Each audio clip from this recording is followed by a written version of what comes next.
Thank you very much for this very kind introduction, and it really is a pleasure, Your Royal Highnesses, ladies and gentlemen, laureates, to be allowed to speak here for a few minutes today. I do this out of love for culture. I do this out of admiration for Princess Margriet, who has been such an outstanding contributor to public life in the Netherlands, in Europe, and in the world throughout her position and career as a public servant, because that is what she is. The great causes she has supported have all benefited from her love for humanity and from her dedication to the public cause. Culture is something that is of the essence of every human being and of every society. When culture is challenged, then society itself is challenged. When cultural diversity comes under pressure, it is usually because our very values come under pressure. Culture is the narrative of our civilization, is the narrative of our individuality, is the narrative of who we are as society. And if this narrative is not heard, or if this narrative is suppressed, then somebody is out there to try and suppress human diversity, to try and suppress what we hold most dearest as our values. And this is what is happening in countries in Europe today. And I think it is most momentous that we would look at the situation in Ukraine and Greece today for very different reasons. Their culture is under pressure because our values are under pressure, because society is under strain. And I believe we then turn to culture because it is the existential expression of who we are, and it is the narrative of who we are. And the narrative has not only the need for somebody to express it, but a narrative will fail if there's nobody who listens.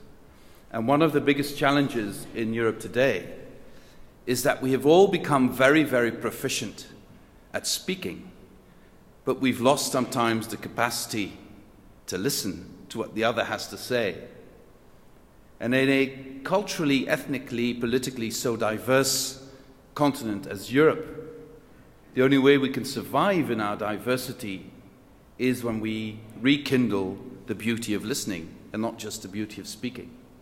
And what art does is, and culture, they confront us with who we are in a way that is shocking, surprising, that, catches you off balance, that invites you to reflect upon yourself. And if there is anything that distinguishes us from other species, from animals, it is the capacity to look at the world through somebody else's eyes, or, to put it in different words, the capacity to self-reflect.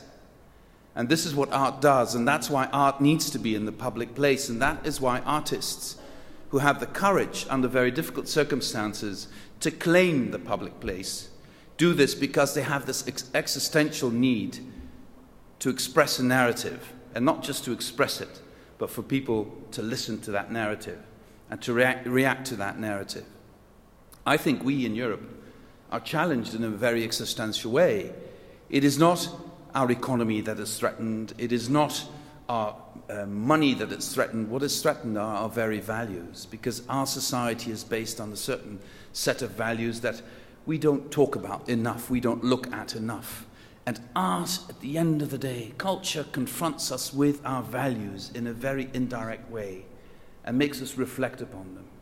And what I wish for all of you is to understand this plea of the artists, of the laureates of today, because in my view, and I might get them completely wrong, what they do is a cry for a narrative, for rekindling this existential human capacity of being able to talk to each other, even across cultural differences, political differences, religious differences.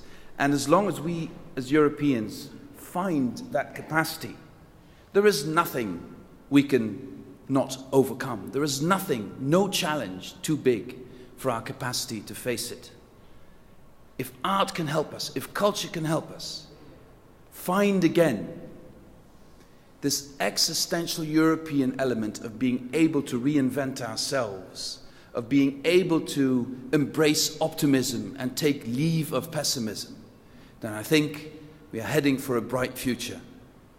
Also thanks to huge inspiration by artists across Europe, across the world, who know how to inspire us and who know how to invite us to participate in a narrative which is essential to any society. Thank you very much.